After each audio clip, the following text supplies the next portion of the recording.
أكثر البلاد اللهم فاصرفه عنا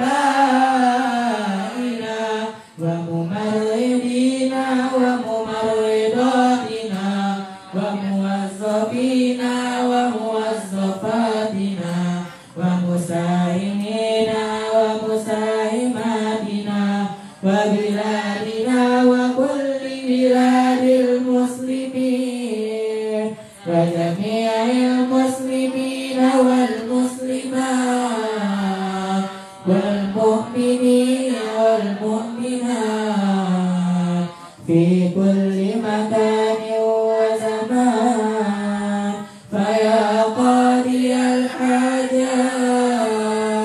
اللهم احفظنا مما نخاف ونحذر فأنت خير حافظا فأنت خير حافظا فأنت خير حافظا وأنت أرحم الراحمين ربي إني لما أنزلت إلي من خير فقير ربي إني لما أنزلت إلي من خير فقير ربي إني لما أنزلت إلي من خير فقير وإذا مرضت فهو يشفين وإذا مرضت فهو يشفين وإذا مرضت فهو يشفين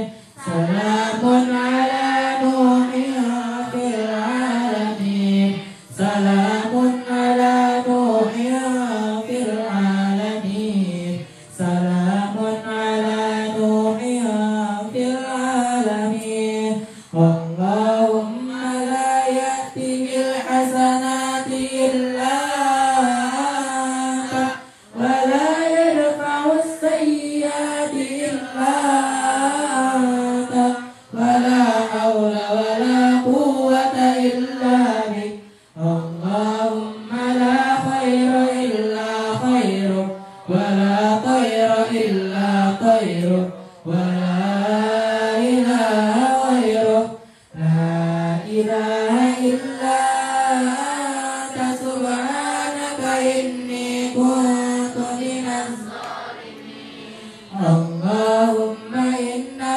نعوذ بك من جهل البلاء ودرك الشقاء وسوء القضاء وشماتة الأعداء اللهم اكشف عنا البلاء والوباء والغلاء والقحط وجميع الأمراض وموت الفجأة والطاعون ما لا يكشف غيرك اللهم إنا نعوذ بك من زوال نعمتك وتحول عافيتك وفجاءة نقمتك وجميع سخطك اللهم أنت ربي لا إله إلا أنت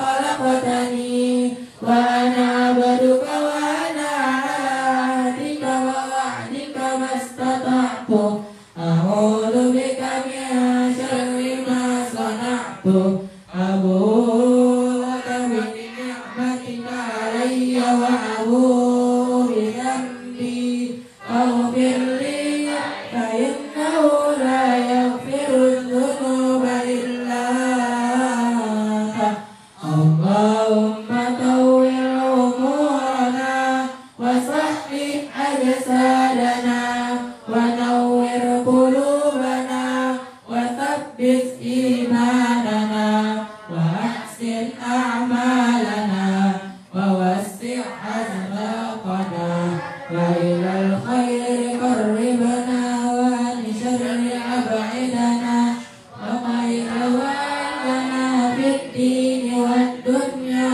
والآخرة إنك على كل شيء قدير اللهم افتح لنا أبواب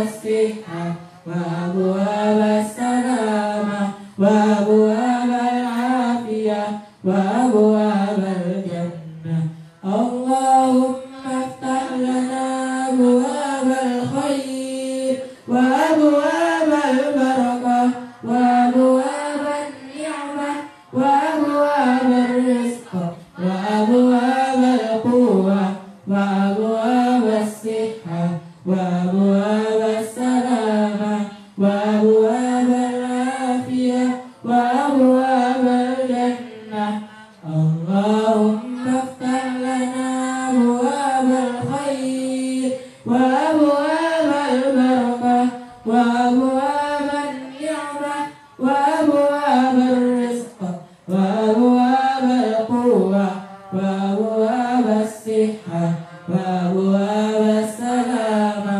وأبواب العافية وأبواب الجنة رب اغفر لي وارحمني وتب علي رب اغفر لي وارحمني وتب علي رب اغفر لي وارحمني وتب علي ربنا آتنا في الدنيا حسنة وفي الآخرة حسنة وقنا عذاب النار فسبحان ربك رب العزة عما يصفون وسلام على المرسلين والحمد لله رب العالمين.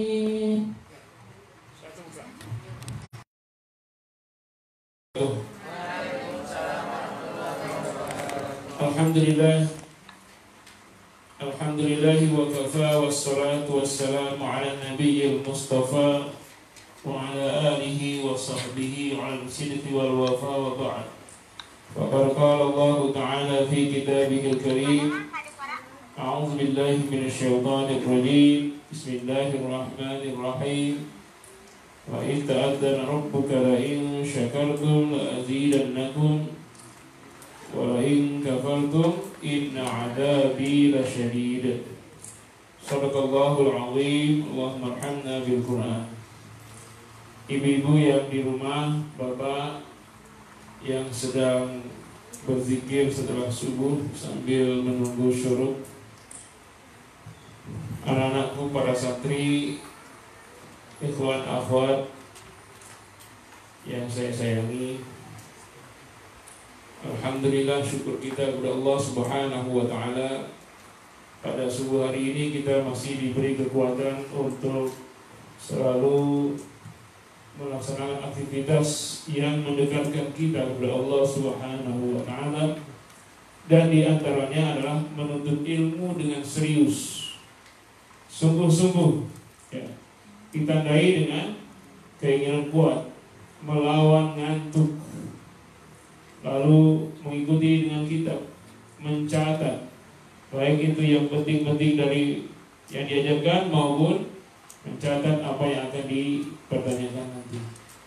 Nah, karena itu sekarang pengajian kita perdana, ya, setelah subuh untuk kajian kitab Fiqhus Sunnah bab zakat. Dan besok terusnya begini, ya. Jadi nanti Bapak Ibu sekalian standby-nya ba'da subuh. Supaya apa? Supaya nanti kita punya waktu untuk aktivitas lain. Kalau di pondok nanti pada asar ada khataman Quran yang disponsori oleh Pertamina. Jadi anak sekalian nanti kita ikutin program Pertamina. Khataman Quran sudah kita lakukan beberapa kali khatam Quran, dan nanti penyelesaiannya ya cuma 1 jam. Durasi kelihatannya dari jam 4 sampai jam 5 sore saja. Tapi persiapannya berhari-hari. Sampai sekarang kita punya TV. Ya TV kayak di TV One ada gini-ginian ya. Nah, kayak TV One. Nanti Ben Quran punya TV, Ben Quran di TV. Nah, ikutin saja lah, lama-lama juga ada.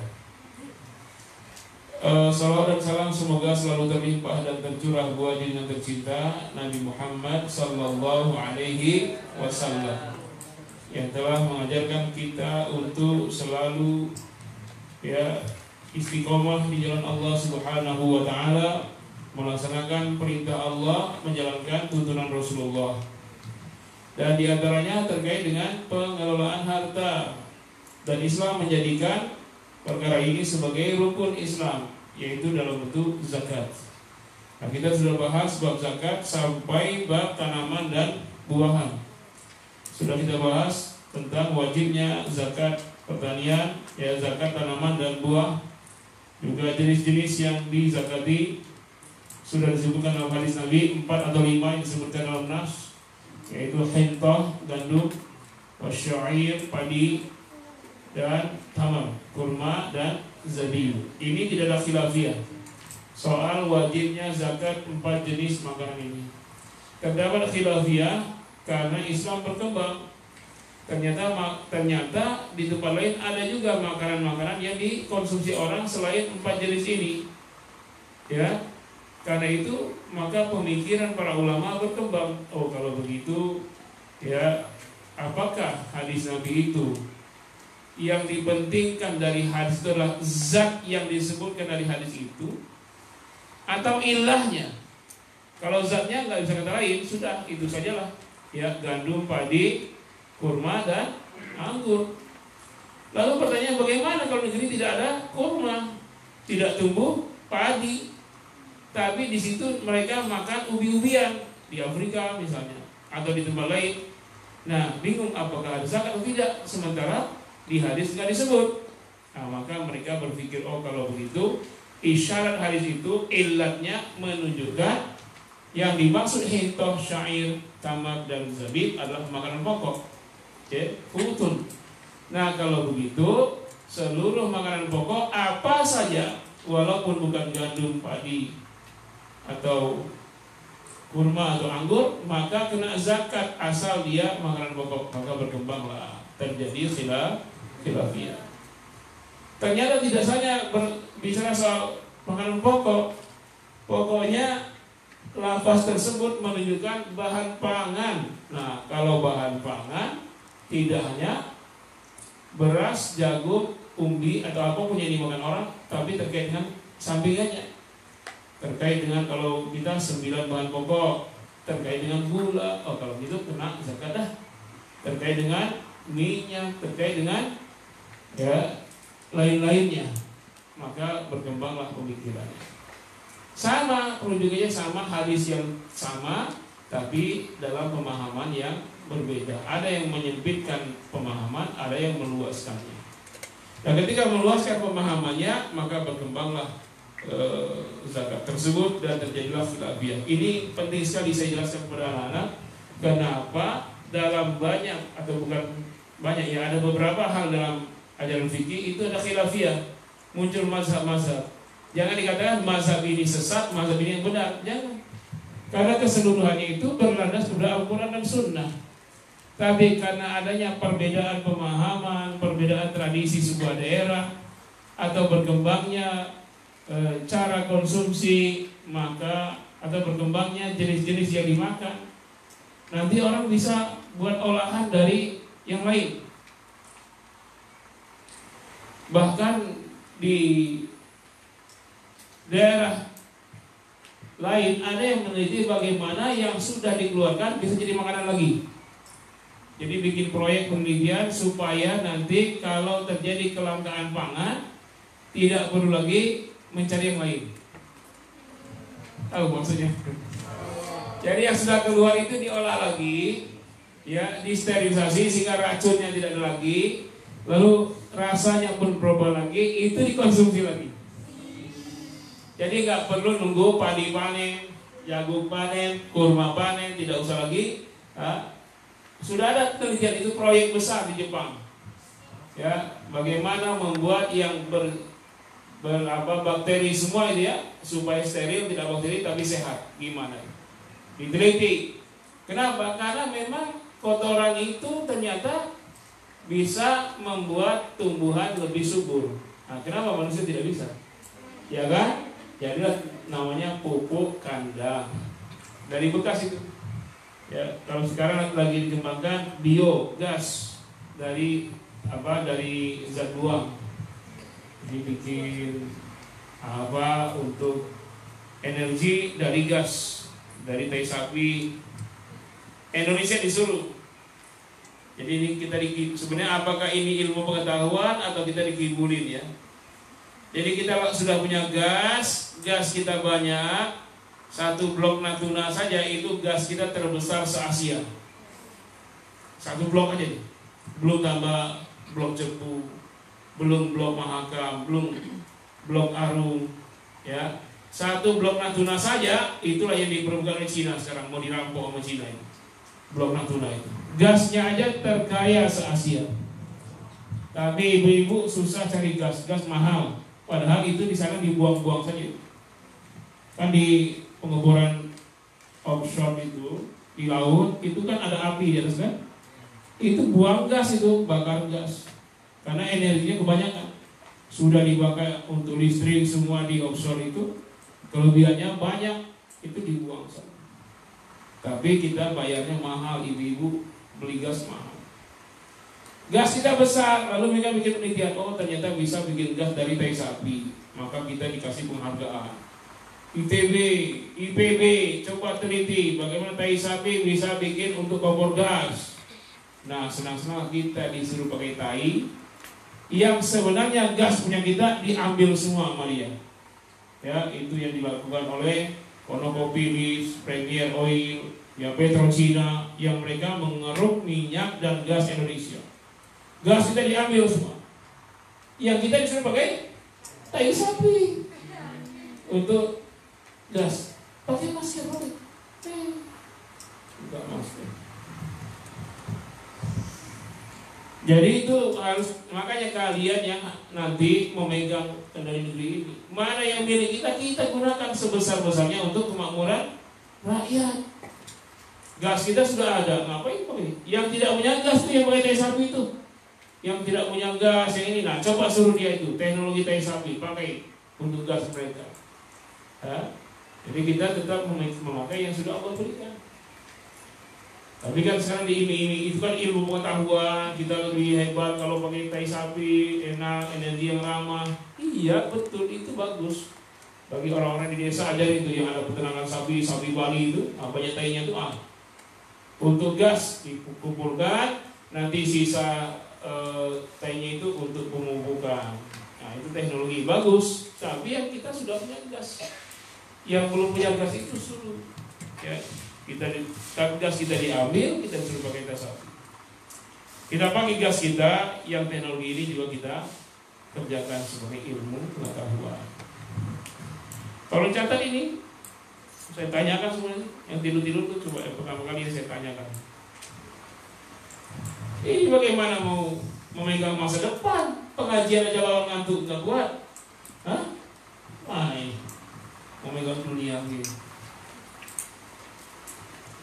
Nah, kita sudah bahas tentang pemahaman para fuqaha terkait dengan selain 4 jenis bahan pangan tadi, selain hintoh, syair, tamar, dan zabib, ada khilafiyah tentang khadrawat, fawakih, lain-lain, ya termasuk bahan-bahan bumbu seperti kunyit dan lain-lain.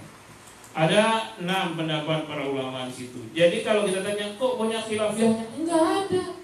Soal yang pokok sesuai dengan hadis tidak ada khilafiyah, ya kan?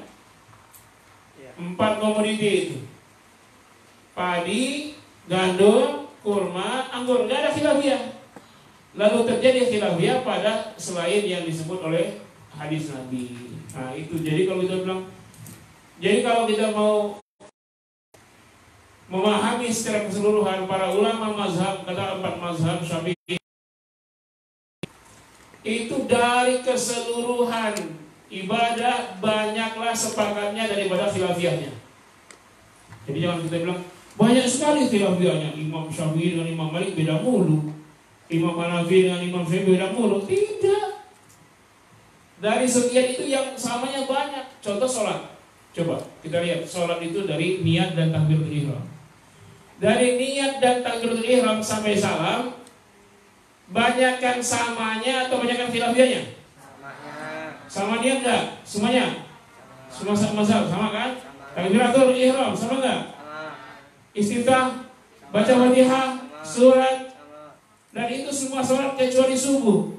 Bedanya di sholat subuh saja. Di mana tak bedanya? Di satu menyatakan sunnah kunut, yang lain mengatakan tidak sunnah. Hanya di situ saja. Tapi sholat zuhurnya, asarnya, maghribnya, isyanya sama semua. Subuh pun dari takbir sampai salam samanya banyak, yang bedanya cuma itu doang. Kunut tidak kunut. Jadi jangan kita berkesimpulan, setelah saya belajar fikih banyak beda-bedanya para ulama ya. Padahal samanya lebih banyak daripada bedanya.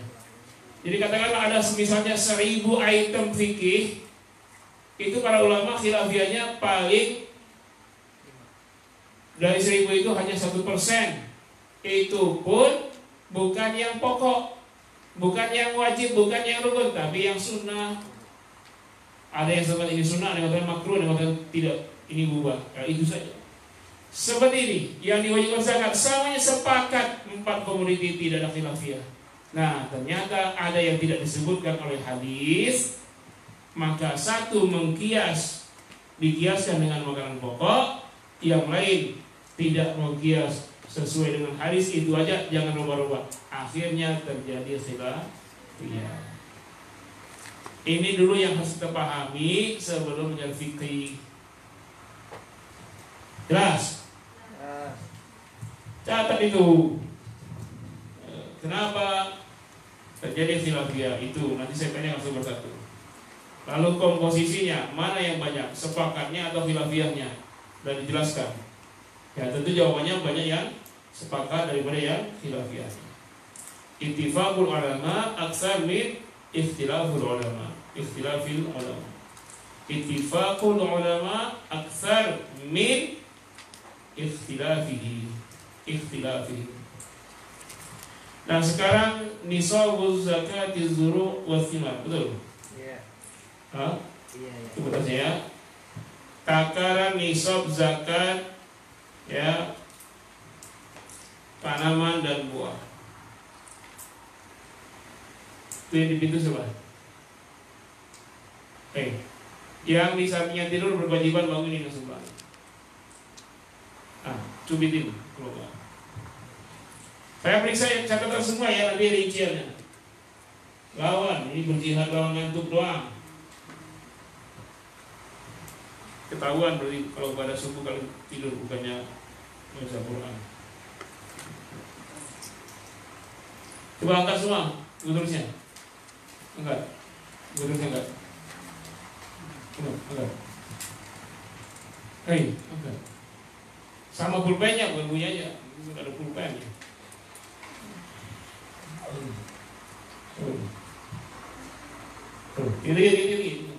Tinggi sampai kelihatan. Tinggi.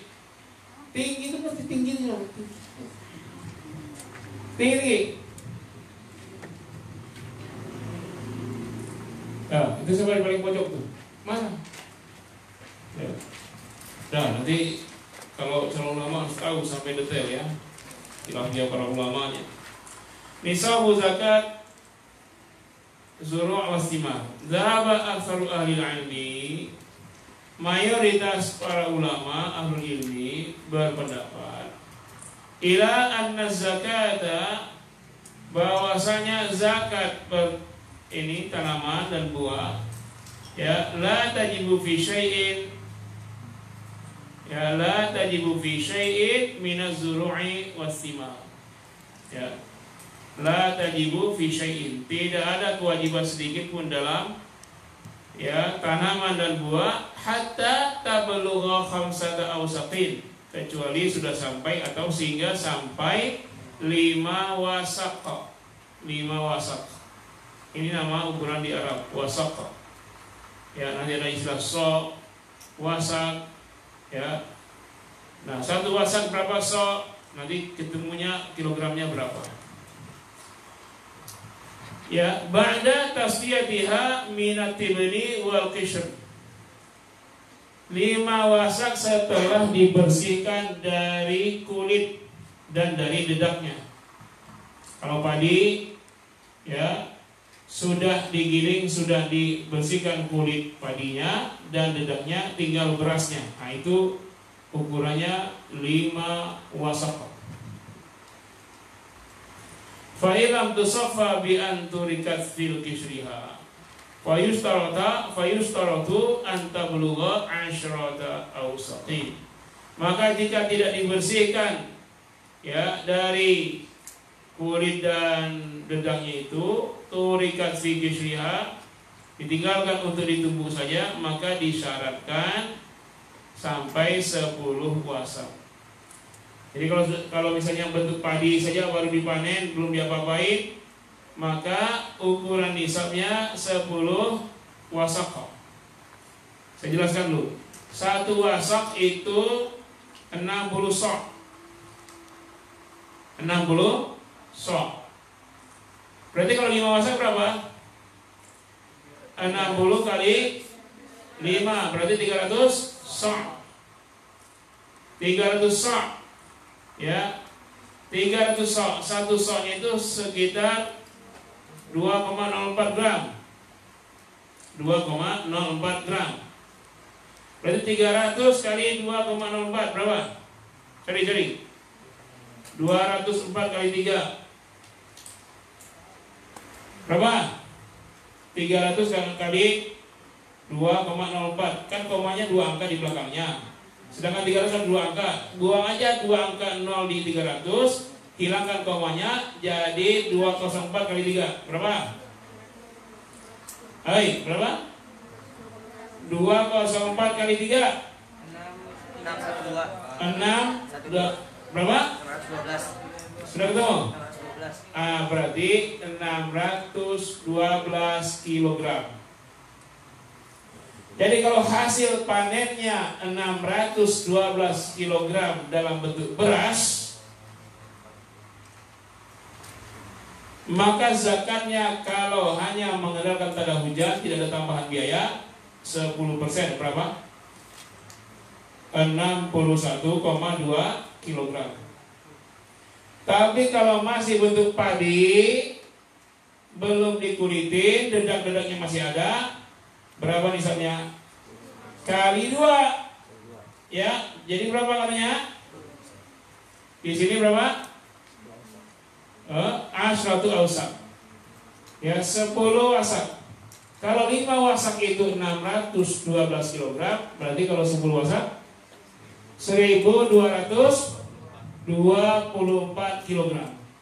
Jadi kalau ada yang panen padinya 1224 kg, maka zakatkan 10%. Kalau dia tanamannya menggunakan pengairan dengan peralatan tambahan biaya, maka zakatnya 5%. Itu cara hitungnya. Ini saya tanyakan nanti. Ya. Jadi kalau dalam bentuk beras sudah dikarungi dan hasil panennya 612 kg, baru kena zakat.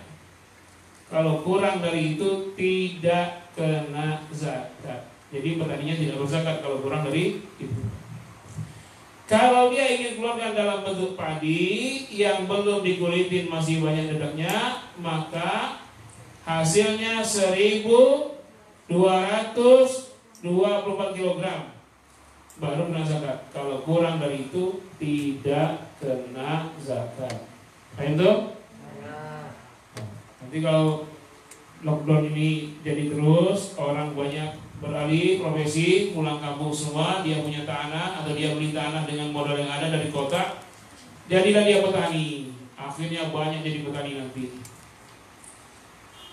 Karena sudah banyak PHK. Jakarta saja sudah lebih 5 juta orang, seluruh Indonesia ya, yang dirumahkan dan di PHK. Pengangguran. Bapak-bapak yang kerja tak kerja lagi. Tiba-tiba santrinya minta beli baju baru. Gak kasihan sama orang tuanya. Untuk makannya susah. Nah nanti beralih karena sudah pulang kampung, tidak bisa balik ke Jakarta lagi, modal sudah habis, tapi otak cerdas. Dia googling, oh jadi petani dia. Bukan dia yang goal, dia yang nyuruh orang, bayar orang.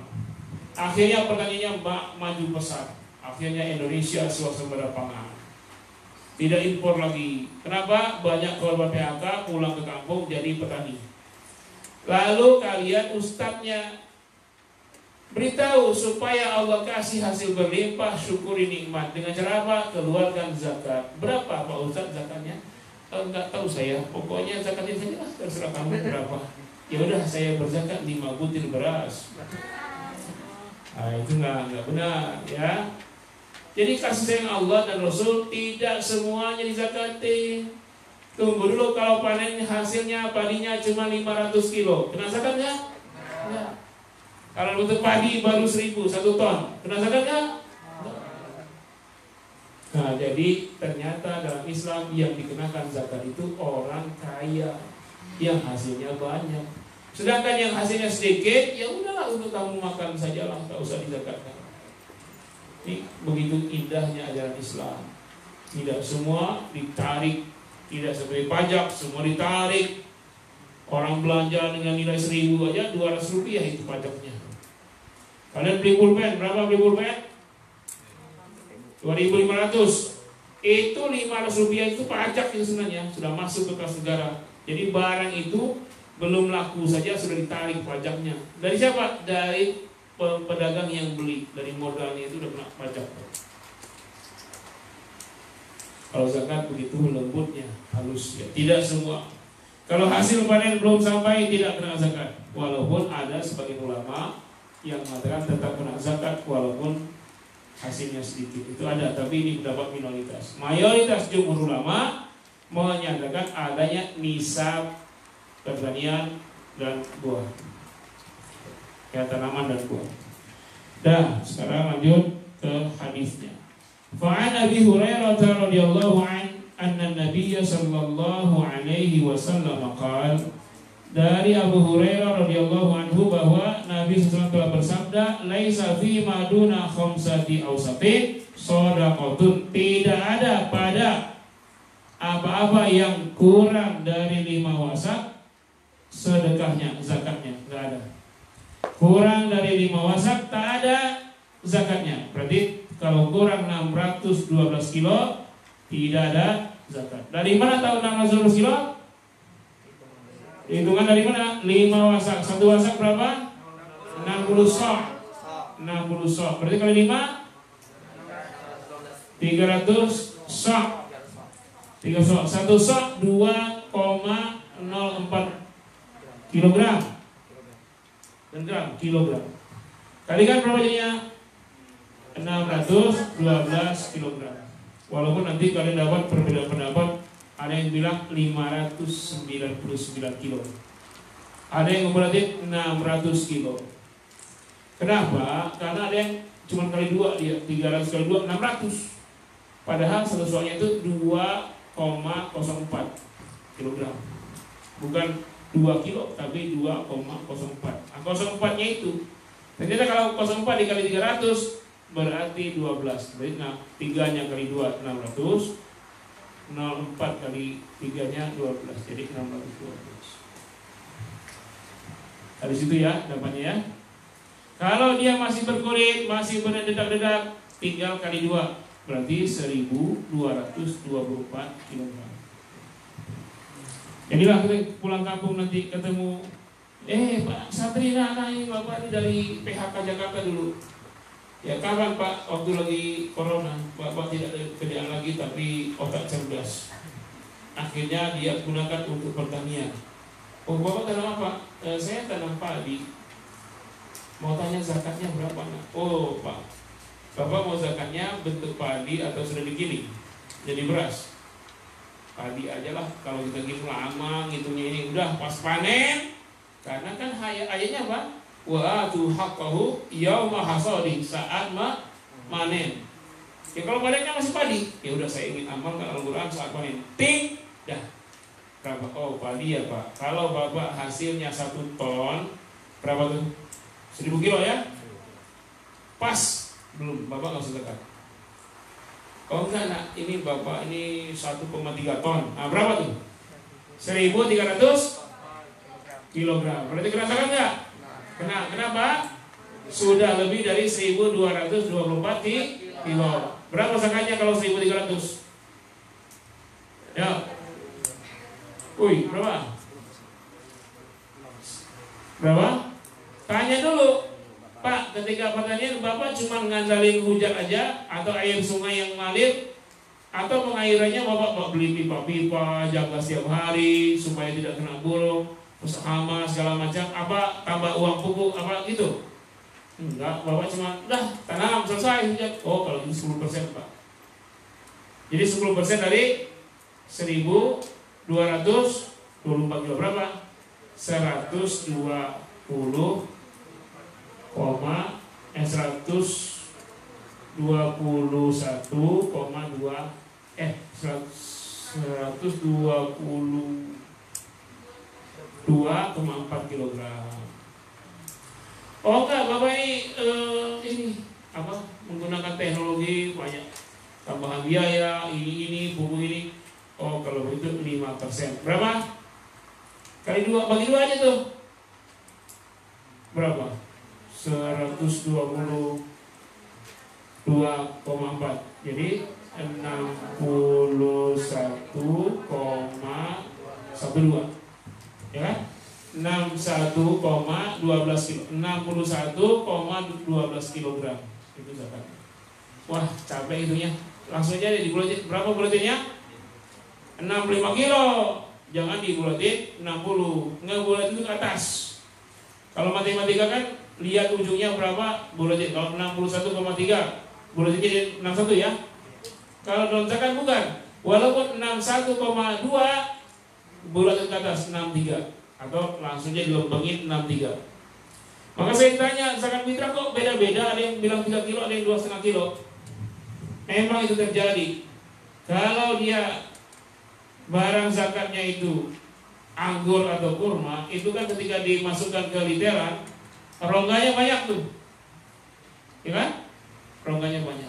Setelah diukur kilo itu kurang, maka dia dilengkapi. Ternyata zakat fitrahnya kurma itu seberat atau anggur 2,7 kilo, maka dibulatkan 3 kilo zakat fitrah. Sedangkan beras dan gandum rongganya kecil, makin berat dia itu. Hasilnya itu 2,43 untuk gandum, 2,47 untuk beras, dibulatkan 2,5 kilo. Makanya ada khilafiyah berapa sih berat zakat fitrah. Maka mereka yang syak dan wasangka takut kurang, dia ambil kesimpulan 3 kilo beras 1 kilo. Bagus itu. Kenapa? Itu ngambil lebih. Jadi membulatkannya ke atas. Mestinya 2,7, umpamanya langsung 3 kilo. Nah, termasuk yang 2,5 kilo beras itu tidak salah. Kenapa? Karena pembulatan bukan dari 2,7. Karena dia bukan kurma, bukan anggur, dia gandum atau beras. Maka pembulatannya dari 2,43 atau dari 2,47. Dibulatkan jadi berapa? 2,5 kilo. Maka nggak ada yang keliru di situ. Jadi jangan menyalahkan yang 3 kilo nyalahin yang 2,5. Yang 2,5 nyalahin yang 3 kilo. Cuma ukuran doang, sama-sama tidak keluarin. Dosa besar semua itu. Cuma ribut timbangan doang tapi nggak keluarin. Ya. Ini harus tahu kali nanti kalau kamu jadi ustaz nanti. Udah gede nanti. Pak Ustaz gimana? Ibu Ustazah kok ada khilafiyah soal zakat fitrah, ini ada yang 3 kilo dan 2,5 kilo. Ibu mau aman? Ya udah 3 kilo lah sudah. Itu lebih gitu. Lebihnya ibu sedekah. Nah gitu aja. Enggak, saya agak perlu dikit. Nah udahlah. Kalau mau 2,5 kilo itu nggak masalah. Nanti saya kurang dong. Ya udah 3 kilo. Yakin nggak kurang 2,5? Yakin? Ah udah 2,5. Kalau dibagi kita bikin 2,5. Kenapa? Standar orang miskin. Saya kalau tanya orang Bintaro, orang BSD berapa? 3 kilo kan? Tapi kalau kamu sini, ya 2,5 lah. 2,5 lah. Ya. Ini lagi di pertanyaan orang ini, lagi viral di medsos, di dunia simaya. Menjawab kondisi kekinian harus bisa bagi seorang ustaz. Jangan sampai tidak bisa menjawab. Karena memang kitab fikih belajar fikih masa lalu, tapi masa kita ini masa sekarang. Bagaimana ilmu terkait fikih masa lalu menjawab kondisi kekinian? Caranya apa? Jangan lepaskan masa lalu dengan mengambil kekinian saja. Ya, tapi jangan semata-mata masa lalu, lupa dengan bahwa dunia ini mengalami perubahan, ya kan? Perubahan waktu, tempat, keadaan. Nah, disitulah kita perlu istihad seorang mujtahid. Baik, ini sudah jam 6, ini sudah syuruk ya. Ada pertanyaan? Ada? Nggak ada? Nggak. Santri nggak ada?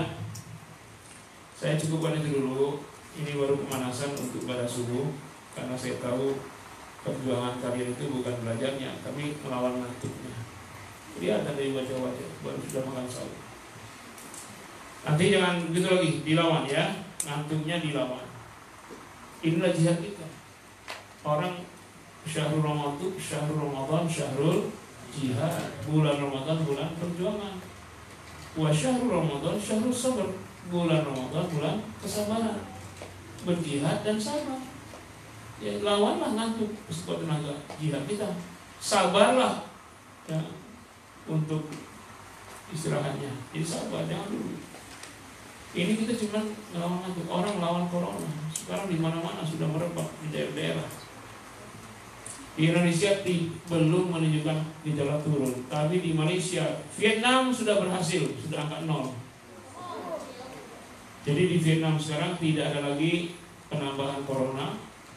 Yang ada sekarang penyembuhan yang sudah terkena corona, yang jumlahnya agak banyak, ratusan, tapi tidak ada yang meninggal. Di Vietnam tidak ada yang meninggal, kematiannya 0.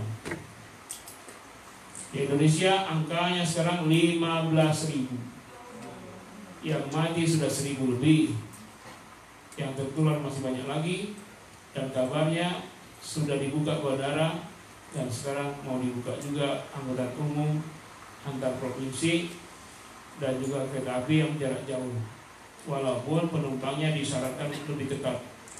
Syaratnya apa? Dites swab COVID, tes 2 kali atau 3 kali, dinyatakan sehat. Setelah dapat keterangan sehat setelah tes corona 3 kali, harus ada surat izin dari RT, RW, kelurahan, dan atasan tempat dia kerja. Surat rekomendasi. Dan ternyata yang urus itu setelah dapat itu semua, dia menghabiskan dana tidak kurang dari 10 juta. Baru beli tiket lain lagi, baru bisa pulang kampung. Berat. Ya, itu perjuangan kita sekarang. Jadi sama-sama berjuang, tetap jaga jarak, jaga kebersihan. Saya sudah bagi semua hand sanitizer, ya, 2, yang gel sama yang semprot. Yang gel itu untuk tangan kalau apa, tapi jangan sering-sering, lebih sering cuci tangan pakai sabun. Kalau yang semprot untuk barang, nanti kalian dapat sarung misalnya, semprot dulu, kerudung atau mau kena atau yang lain, atau kiriman. Nanti cuma pegang langsung ini dari orang tua saya. Iya, tapi pasti perjalanan gimana? Nggak tahu yang berpotensi bawa corona. Makanya pas ada kirim kue 2 toples, semprot dulu toples itu. Bukan kuenya. Toplesnya itu, tutupnya itu terutama yang disentuh. Kan yang disentuh kan tutupnya. Botolnya disentuh nggak? Iya disentuh. Botolnya juga, tutupnya juga. Sama-sama lah kita saling menjaga. Jangan sampai ada yang kecolongan nanti. Ada disuruh kirim kue dari rumah, ada yang kirim kue lupa menjaga kebersihannya. Ada yang malas bikin kue, udah pesan aja, pesan sama tempat bikin kue. Tahu-tahu tempat bikin kue ada yang kena corona. Sekarang banyak yang perusahaan yang banyak-banyak itu kena. Ada yang mart yang kayak ada Indomart, Indogrosir, 40 atau 60 orang malah kena di situ. Dan seluruh pelanggan yang belanja selama 2 minggu di sana itu semua diperiksa semua. Itu di Kota Desa di Jogja. Nah, itu terjadi. Jadi di mana tempat kerumunan itu paling cepat menyebarnya. Makanya pesantren ini kerumunan. Saya khawatir satu saja berbahaya semua. Maka setiap diri jangan selalu diingatkan, masing-masing sadar. Nggak apa-apalah saya melanggar sebentar. Nah saat itu yang terjadi, saat melanggar sebentar itu. Antum?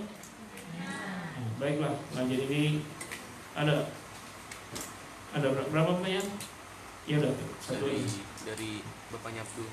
Ya dari Bapaknya Abdul ya.